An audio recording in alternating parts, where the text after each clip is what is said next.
जल जंतु है। पत्नियों ने सूंड हटाई, मुंह फेर कर चल दी। अरे धर्म पत्नी जी, आप कहां जाती हो? बोले पतिदेव आप निकलोगे नहीं तो हम यहां खड़ी थोड़ी रहेंगी, और काम भी तो देखना है। बच्चे बोले बाबूजी अब आप तो निकलोगे ही नहीं, कितने दिन हो गए हम भूखे खड़े हैं यहां पे, तो क्या करें? खाली पानी पी के जिंदे थोड़ी नहीं रह सकते। पत्नी बच्चे छोड़ करके चले गए। गजराज को बड़ी ग्लानि हुई। इन हाड़मांस के पुतले वालों से मैं सहायता मांगता हूं, इतनी सहायता गोविंद से मांगता तो भी कल्याण हो जाता है।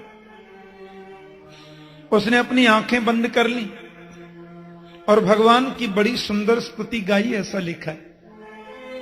पर आश्चर्य की बात थी कि गजराज ने जो प्रभु की स्तुति गाई, ध्यान देना, उसमें नाम किसी का नहीं लिया। हाँ, न नारायण का नाम, न विष्णु, न राम, न कृष्ण, न दुर्गा जी, न भैरव जी, किसी का नाम नहीं, और स्तुति पूरी गा रहा है। नाम किसी देवता का नहीं और स्तुति पूरी हो रही। गजेंद्र मोक्ष स्तोत्रम बोलते हैं इसे। एवं व्यवसितो बुद्धिया समाधाय मनोहृदि जजाप परमम जाप्यम प्राग जन्मन्यनुशिक्षितम। भगवान की बड़ी मंगल स्तुति गाई। कहता है यह स्वात्मनीदम निजमाई अर्पितम क्वचित विभातम क्वचित तिरोहितम अविद्रदिक साक्षु वयम तदीक्षते स आत्ममूलो बतुमाम परात्पर। गजराज कहते हैं जो अपनी इच्छा से सारी सृष्टि का सृजन करते हैं, पालन और लय कर देते हैं, मैं उन्हें प्रणाम करता हूं, वो आकर के मेरी रक्षा करें। जिसकी कृपा के बिना संसार का कोई भी कार्य सुसंपन्न नहीं हो सकता, जिसकी इच्छा के बिना संसार की कोई प्रक्रिया पूर्ण नहीं हो सकती, मैं प्रणाम करता हूं, वो आकर के मुझे दर्शन दें। और फिर कहता है कि अरूपायोर रूपाय नमः आश्चर्य कर्मणे। जो निर्गुण होने पर सगुण भी है और सगुण होने पर निर्गुण भी है, मैं प्रणाम करता हूं, वो मेरी रक्षा करें। क्षेत्रज्ञाय नमस्तुभ्यम सर्वाध्यक्षाय साक्षणे पुरुषायात्म मूलाय मूल प्रकृतये नमः। मैं उन क्षेत्रज्ञ को प्रणाम करता हूं। गीता में कृष्ण कहते हैं ना, क्षेत्रज्ञम चापि माम विद्धि सर्व क्षेत्रेषु भारत। मैं उस क्षेत्रज्ञ अविनाशी को प्रणाम करता हूं। तो क्षेत्र हो गया शरीर और क्षेत्रज्ञ हो गया मेरा गोविंद। अब आश्चर्य की बात तो यह है सज्जनों कि गजराज ने स्तुति तो सबकी गाई, लेकिन नाम किसी का नहीं लिया। देख लो, अब यह है ना विचित्र बात, किसी भी देवी देवता का नाम लिया नहीं। भगवान सुखदेव कहते हैं आकाश में देवताओं की बड़ी भीड़ लगी है।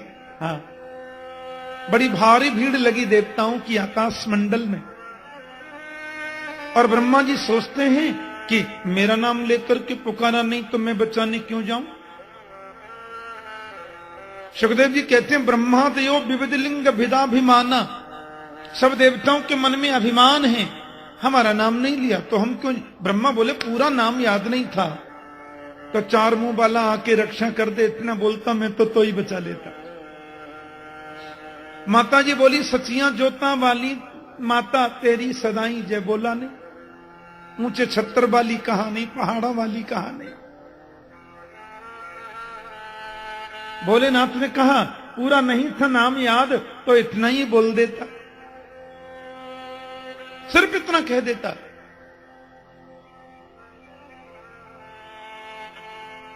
त्रिनेत्र आ जाएं, त्रिशूलधारी आ जाएं, अरे कुछ भी याद नहीं था तो बोल बम कह देता।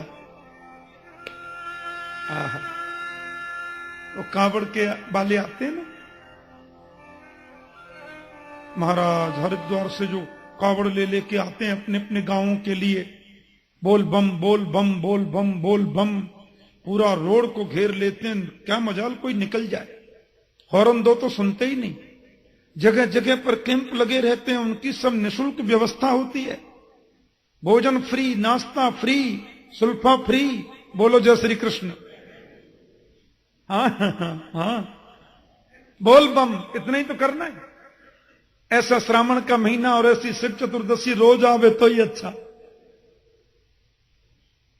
भोलेनाथ कहते हैं कुछ भी तो नहीं कहा तो मैं बचाने क्यों जाऊं। अरे ब्रह्मादयो विविध लिंग भिदाभिमाना, सबको अभिमान है, अपना नाम नहीं लिया। पर मालूम है मेरे गोविंद ने क्या सोचा? बोले भैया किसी का जो नाम नहीं वो अपना ही नाम है। अब मैं भी बचाने न गया तो ये तो डूब के मर ही जाएगा ना बेचारा। संतजन कहते हैं कि गोविंद जब गरुड़ पर बैठने को चले तो प्रभु ने गरुड़ के चेहरे को देखा कि उसको भी अभिमान हो गया है। ये बहुत गलत बात है। अब बेचारे जो गरुड़ जी है ना, उनको भी दंभ आ गया। बोले बिना मेरे भगवान का भी काम नहीं चलता। त्रिलोकीनाथ को लेकर के उड़ता हूं, मुझ में शक्ति है तभी तो उड़ता हूं। हाँ, अब देखो ना, कहीं भी जल्दी जाना होता है तो मेरे कंधे पे ही उठ के चलते हैं, हम में शक्ति है तभी। कन्हैया बोले हो गया काम। अरे गजराज को बाद में बचाएंगे, पहले इसको बचाएं। ये तो अभिमान रूपी ग्रह ने पकड़ लिया। कहते हैं उसकी पीठ पर प्रभु ने उंगली रख दी, बोले उड़ो। बोले पूरे बैठ जाओ ना, सब फिर उड़ जाऊंगा। बोले नहीं, आज तो तुम मेरी उंगली को ही उड़ाओ। अब पंख फड़फड़ाने लगे श्रीमान गरुड़ जी, लेकिन तिल भर भी प्रभु की उंगली को उठा न सके। गोविंद मुस्कुरा के बोले अभिमान करता है, मैं त्रिलोकीनाथ को लेके उड़ता हूं। अरे क्या सामर्थ्य तुम्हारी जो तुम मुझे लेकर के उड़ो, मैं ही अपने दोनों चरणों में तुम्हें बांधकर तुम्हें ही लेके उड़ता हूं मैं। गरुड़ जी का अभिमान मिट गया। फिर गरुड़ जी बोले अब बैठ जाइए। तब भगवान विराजे, लेकिन गजराज भी पक्का है। देखो किसी का नाम लिया ही नहीं, न देवियों का नाम न देवाओं का नाम, किसी का नाम लेता ही नहीं है। लेकिन भगवान जब गरुड़ासीन होकर के आ गए, आहा, तो श्री सुखदेव स्वामी वर्णन करते हैं कि सोन्त सरसिरुबलेन गृहीतार्तो दृष्ट्वा गरुत्मति हरिम खौपात चक्रम उत्क्षिप्य साम्बुजकरम गिरिमाह कृच्छ्रान नारायणाखिल गुरो भगवन नमस्ते। अब तक नाम लिया नहीं, और जब गोविंद को आते देख लिया तो उसने तुरंत कमल का फूल तोड़कर अपने सूंड में लेकर के प्रभु की ओर चढ़ाया। उत्क्षिप्य साम्बुजकरम गिरिमाह कृच्छ्रान, और तब बोला हे नारायण, हे अखिल गुरु, मैं आपको प्रणाम करता हूं, नमस्कार करता हूं। जब तक देखा नहीं तब तक नाम नहीं लिया। इतना पक्का भगत है। प्रभु ने ग्राह की सूंड, गजराज की सूंड पकड़ के खींचा तो ग्राह भी आगे आ गया, और अपने दिव्य सुदर्शन चक्र से प्रभु ने ग्राह के सिर को धड़ से अलग कर दिया। ऐसा लिखा है। अब देखो यहां और चमत्कार हो गया जी।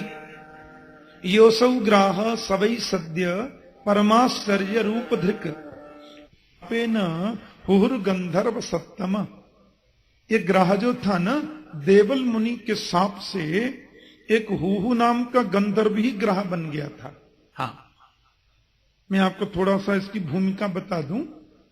जैसे अपने नाटकों में एक दो आदमी हंसाने वाले होते हैं ना, उनका काम होता है हंसाना, है ना। रासलीला में मनुष्य का धन सुखा होते हैं, रामलीला में भी होते हैं, नाटकों में जोकर होते हैं, होते बड़े अच्छे हैं वो, पर वो बात ऐसी कहेंगे कि आपको हंसी आ जाए। ऐसे ही देवताओं की मंडली में दो गंधर्व हैं हंसाने वाले, और दोनों ही खास भाई हैं, विदूषक हैं। एक का नाम है हाहा और दूसरे का नाम है हूहू। बोलो जय श्री कृष्ण। हाहा और हूहू दो हैं। हाँ, अब देखो ये हूहू नाम का जो गंधर्व था, नदी के किनारे बैठा था। उस नदी में संत देवल मुनि नहाने आए। आपने देखा होगा जब संत लोग नदी स्नान करते हैं, तो फिर कई लोग उसमें खड़े होके सूर्यार्घ देते हैं, माला जपते हैं। नदी में खड़े होकर जप करने से मंत्र सिद्ध हो जाता है, ऐसा बोलते हैं संत जन। तो देवल मुनि अपनी माला जप रहे थे। हूहू गंधर्व ने दूर से देखा, बोले दुनिया को तो हंसाता हूं, आज बाबा को ही हंसाना चाहिए। ऐसा डरा दूं कि बाबा भी याद करे।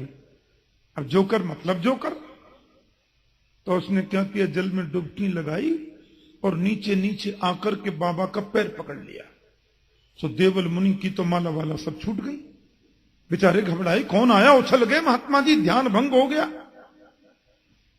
बोले क्यों, शर्म नहीं आती? मैं माला जप रहा था, सब छुटा दिया तुमने, हैं? छुप करके पैर पकड़ने का बड़ा शौक है तुम्हें, सांप देता हूं तो ग्राह हो जाए, ऐसे ही पकड़ता रहे सबको। अरे महाराज ये क्या कर दिया आपने, मैं तो गंधर्व हूं, विनोद करना तो मेरा स्वभाव है, मैं तो सबकी आलस्यता और सब लोगों की उदासी को मिटाता हूं। देवल बोले गड़बड़ हो गई। अब भैया कहना था सो हमने तो कह दिया, पर एक काम करो, तुम बनोगे ग्राह, लेकिन गोविंद के सुदर्शन चक्र का स्पर्श होते ही तुम्हें उस शरीर से मुक्ति मिल जाएगी। तो सुखदेव स्वामी याद दिला रहे, योसौ ग्राह सवई सद्य परमाश्चर्य रूप धृक, मुक्तो देवल सापे न हुर गंधर्व सप्तम। देवल मुनि के शाप से आज ये मुक्त हो गया। और गजराज को भी देखो मुक्ति मिली, गजराज को ग्राह से मुक्ति मिली और ग्राह को ग्राह से मुक्ति मिली। बोलो जय श्री कृष्ण।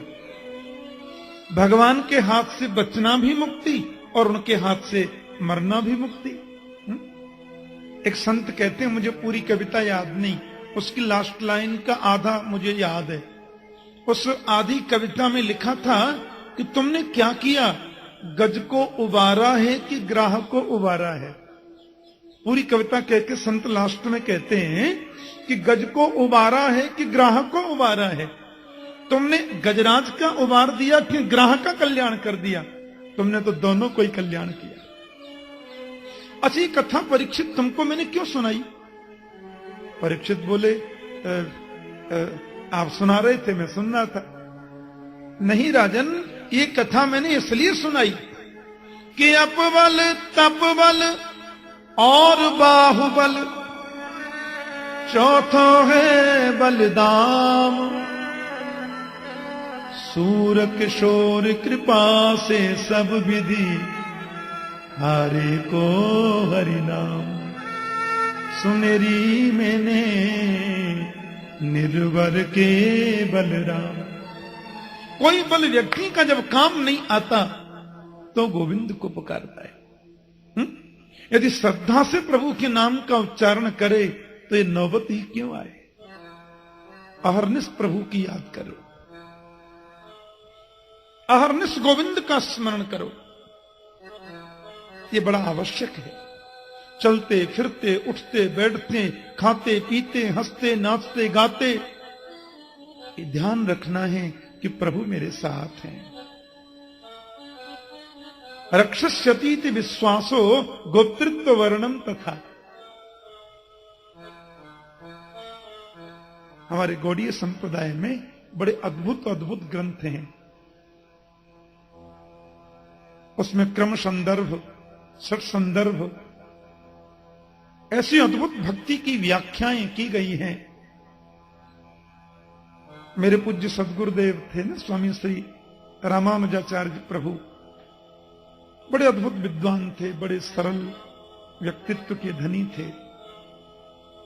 वे कहते थे कि मैंने समस्त संप्रदायों के ग्रंथों को देखा है,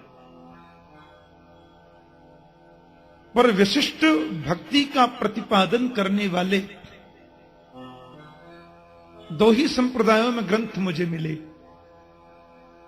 रामानु संप्रदाय या माध्व गौड़ेश्वर गौड़ी संप्रदाय में। ऐसी सुंदर व्याख्या है भक्ति की। तो सत्संदर्भ में बड़ा अच्छा अद्भुत व्याख्यान मिलता है। परमात्मा हमारे साथ में हैं और अहरनिश वो मेरी रक्षा करेंगे, ऐसा विश्वास मन में सजाओ, ऐसे विश्वास को मन में लगाओ, नितांत जरूरी है। अपने रहने का मकान जब घर में बनवाए ना, तो सबसे सुंदर जो जगह है उसमें मंदिर बनवाओ। मंदिर तो घर में होना ही चाहिए। बिना मंदिर के घर तो स्मशान तुल्य माना गया है। और दूसरी बात, अपने घर में जो हम प्रतिमा रखते हैं ना, तो शास्त्र सम्मत यह अभिमत है कि वो प्रतिमा देव मूर्ति घर में जो पूजा में रखी जाती है वो 10-12 अंगुल से बड़ी नहीं होनी चाहिए। अत्यतिष्ठत दशांगुलम, 10-12 अंगुल से बड़ी प्रतिमा मूर्ति रखना निषेध है। अच्छा, बिना प्राण प्रतिष्ठा किए स्टेचू तो कितना भी बड़ा रख लो, कोई फर्क नहीं पड़ता। या भगवान का चित्र कितना भी बड़ा घर में रखें, क्यों चित्र की तो प्राण प्रतिष्ठा होती नहीं।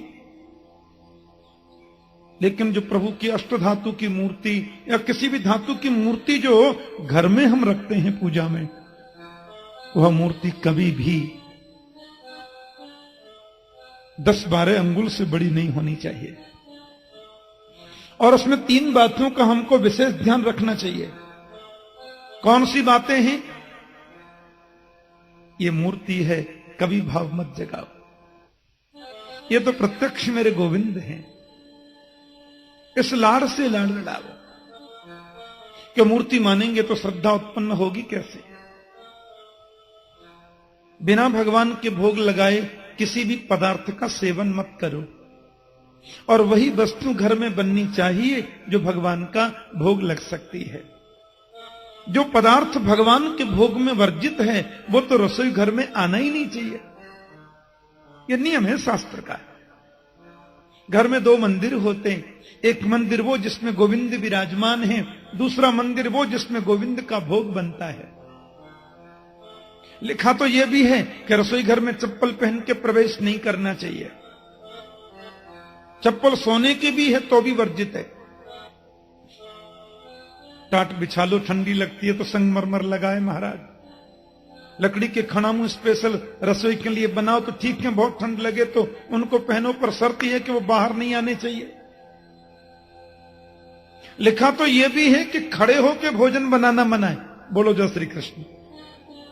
पर चलो कलयुग है, इतनी छूट मिल भी जाए तो कम से कम चप्पल पहन के तो मत बनाओ। जो चीज भगवान के भोग में वर्जित है वो प्रभु और रसोई में आना भी वर्जित है। तामसी पदार्थ भगवान के भोग में वर्जित, वो रसोई में नहीं आना चाहिए। मैं उड़ीसा में कथा कह रहा था, एक कॉलेज के ग्राउंड में बहुत बाल गोपाल आए और बोले, ठाकुर जी आपसे हमको दीक्षा लेनी है। मैंने कहा भैया वो तो मैं ठीक है दीक्षा तो दे सकता हूं, पर 3 शर्त हैं। बोले कौन कौन सी? बोले पहली शर्त तो यह है कि तुम्हें चोटी रखनी पड़ेगी, क्योंकि हिंदुत्व की पहचान है चोटी रखना। चोटी तो जरूरी है। एक वो जमाना था जब लोग कहते थे दीवार में जिंदे चिन करके मर जाना मंजूर, पर चोटी नहीं कटाएंगे। अभी भले आदमी अपने आप काट लेते हैं। और आश्चर्य की बात यह है कि भाइयों की चोटी तो गायब हो ही गई, अब तो बहनों की चोटी भी छोटी हो गई। ये अच्छी बात नहीं है, ये अच्छा संकेत नहीं है। बहनों का तो सर्वोत्तम श्रृंगाराभूषण ही केश हैं। भाइयों की चोटी गायब, बहनों की चोटी छोटी। ये अच्छी बात नहीं है। मैंने कहा चोटी रखनी पड़ेगी। मैंने कहा भैया उड़ीसा में रहते हो, भगवान भरोसे चलता है, तुम्हें गीता हाथ में रख के प्रतिज्ञा करनी पड़ेगी कि जीवन में शराब और मांस का सेवन नहीं करोगे। और तीसरी बात मैंने कहा तुम पैंट पहनो चाहे पतलून पहनो, मुझे कोई आपत्ति नहीं, पर जिस समय प्रातः मंत्र जाप करोगे, पूजा करोगे, तो धोती पहन के ही करनी पड़ेगी। ये 3 बातें मानते हो तो कल आना, दीक्षा मिल जाएगी। बंगाल की एक बात मुझे बहुत भाती है।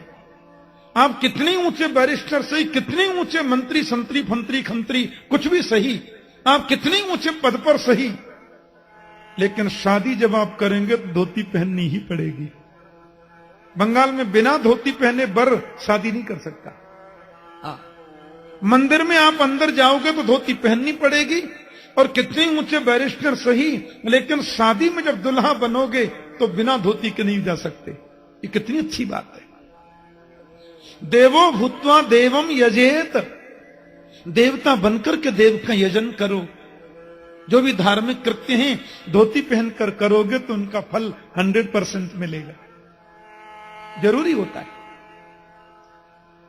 तो रसोई में वही पदार्थ बनाने हैं जो प्रभु के भोग के लिए कहे गए हैं।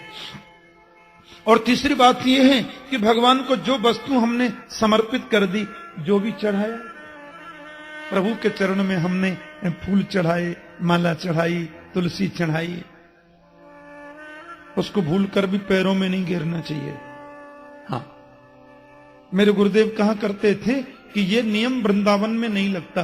तीसरे नंबर वाला, दिल्ली में आपने मंदिर में भगवान को माला चढ़ाई और माला पुजारी जी ने आपको वापस कर दी, और आपने फिर वो माला कहीं रोड पर या नाली में डाल दी, तो ये भगवान की सेवा का बहुत बड़ा अपराध है, और ये सेवा अपराध नहीं करना। लेकिन ब्रज में यदि ऐसा हो जाए तो यहां दोष इसलिए नहीं है कि यहां तो रज के कणकण में गोविंद वास करता है,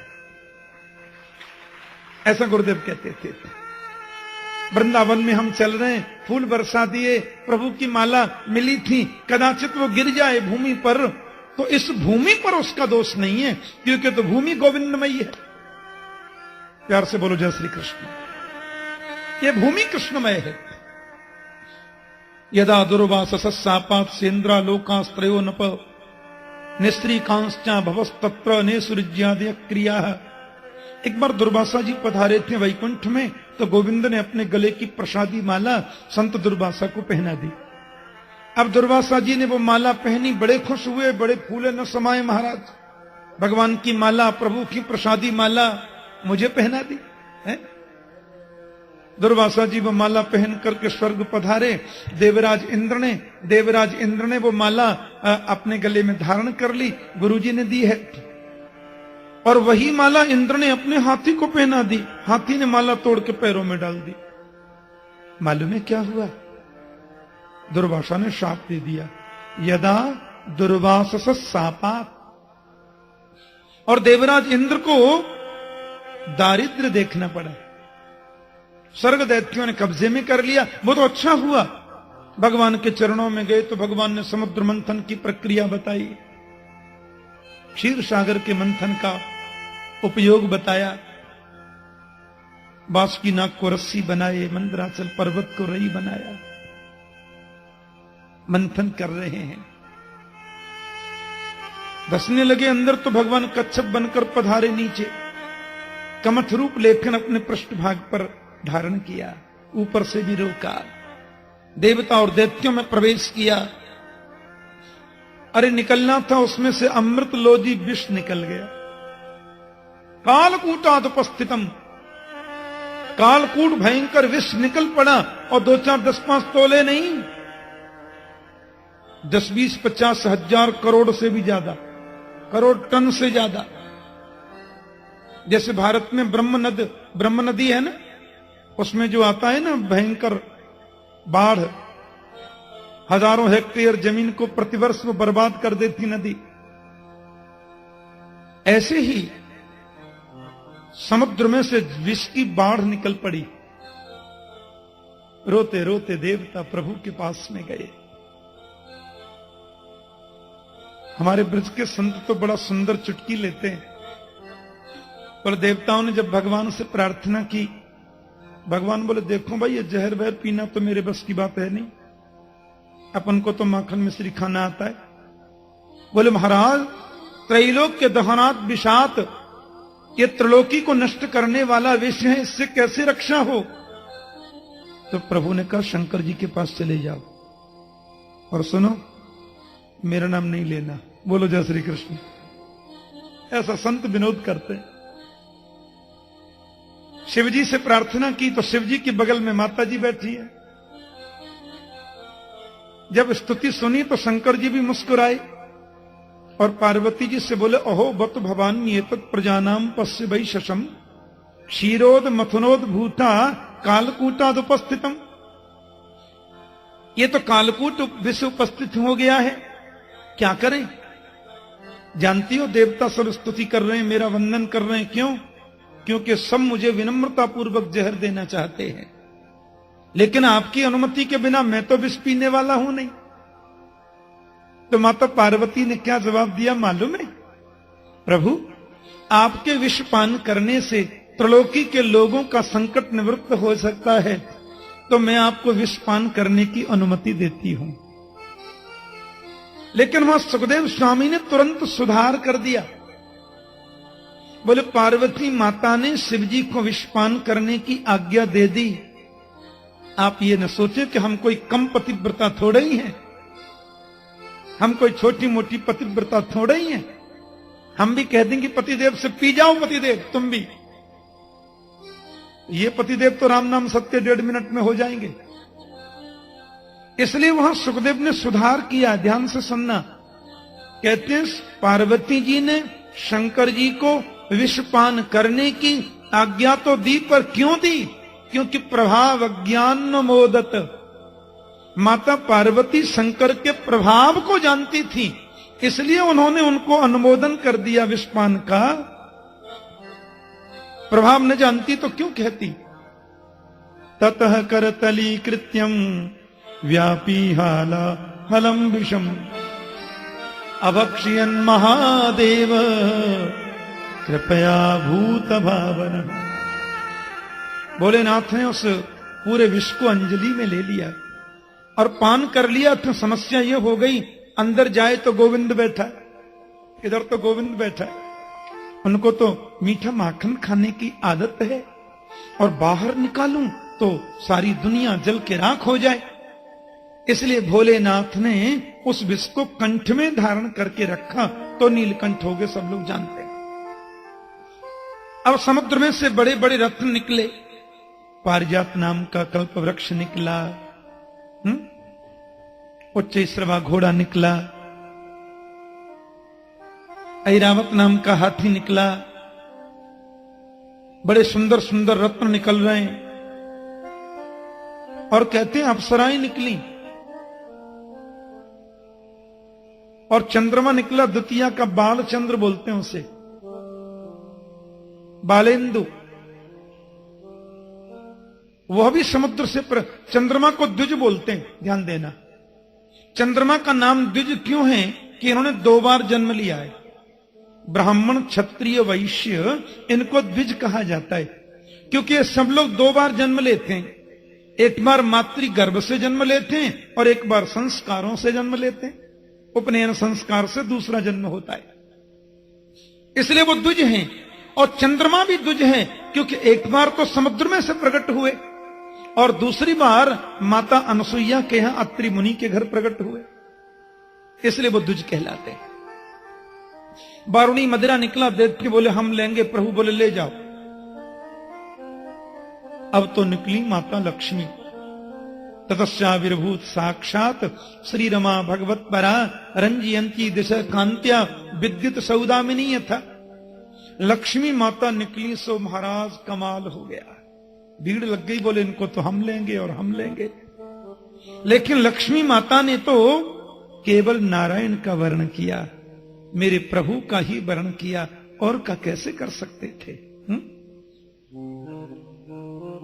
अमृत कलश को साथ में लेकर के भगवान धन्वंतरी पधारे। दैत्य ने सोचा लाइन लगाने के चक्कर में रहे तो लक्ष्मी जैसे न मिली, ये भी मिलेगा नहीं अपन को। धन्वंतरी पूरे पधारे ही थे कि दैत्यों ने कलश छुड़ा लिया और चले गए। देवता तो देखते रह गए। मेरे गोविंद मोहिनी बनकर आए, विश्व मोहिनी। हाँ, और दैत्यों के हाथ से अमृत कलश को लेकर देवताओं को ही पान कराया। सूर्यचंद्र के बीच में सर्वभानु नाम का दैत्य आ गया था। अब उसने पी लिया था, तो इधर भी था इधर भी था, तो ये भी जीवित और ये भी जीवित। राहु केतु हो गया। इसका मतलब क्या है राजन? कि गोविंद के चरणों में जिसका विश्वास है, प्रभु चरणों में जिसकी निष्ठा है, उसके हाथ से छूटी हुई वस्तु भी उसे सकुशल प्राप्त हो जाती है।